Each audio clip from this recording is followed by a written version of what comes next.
Hi, ఈరోజు మన వీడియోలో చింతపండు పులిహోర ఎలా తయారు చేసుకోవాలో చూసేద్దాం. దీనికోసం నేను 2 గంటల ముందరనే చింతపండుని అయితే నానబెట్టుకోవడం జరిగింది. అలా నానబెట్టుకున్న చింతపండుని మంచిగా స్మాష్ చేసేసుకున్నాను. ఇది వడకట్టడం కోసం ఒక గిన్నె తీసుకొని దానిపైన చిల్లులు గిన్నె పెట్టేసుకొని మొత్తం కూడా రౌండ్గా అనుకుంటూ అన్నామంటే మొత్తం అందులో ఉన్న గుజ్జంతా కూడా కింద గిన్నెలో పడిపోతుంది.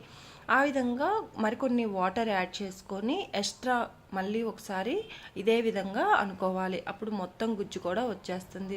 ఇలా ఎక్స్ట్రా ఉన్న పిప్పిని కూడా పక్కన వేసేసుకోవాలి. అందులో నుంచి గుజ్జును తీసేసుకొని ఆ తర్వాత పచ్చిమిరపకాయలు తీసుకొని పచ్చిమిరపకాయలకి చీలిక చేయాల్సి ఉంటుంది. పిన్నీస్తో కానీ చాక్తో కానీ క్లిప్లో చూసిన విధంగా చేసేసుకోండి.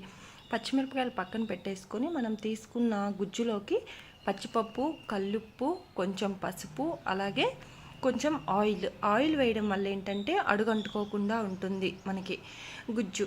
మెయిన్ వైల్ మీరు రైస్ కూడా పెట్టేసుకోండి. ఇలా రైస్ పెట్టేసుకుంటే రెండు మనకి త్వరగా అయిపోతాయి.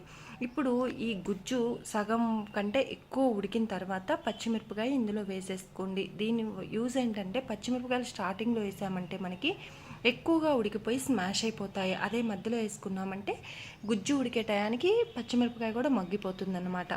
ఇక గుజ్జు తయారైపోయిన తర్వాత రైస్ కూడా అయిపోయి ఉంటుంది కదా, రైస్లో కొంచెం కొత్తిమీర, మనం ఉడికించుకున్న గుజ్జు ఉంది కదా అందులోంచి పచ్చిమిరపకాయలు సపరేట్ పెట్టుకొని ఫస్ట్ ఎంత అవసరమో అంత మొత్తం అన్నానికి గుజ్జు కలుపుకోండి. ఆ తర్వాత లాస్ట్లో ఈ పచ్చిమిరపకాయలను కూడా యాడ్ చేసి రైస్లో మంచిగా కలుపుకోవాలి.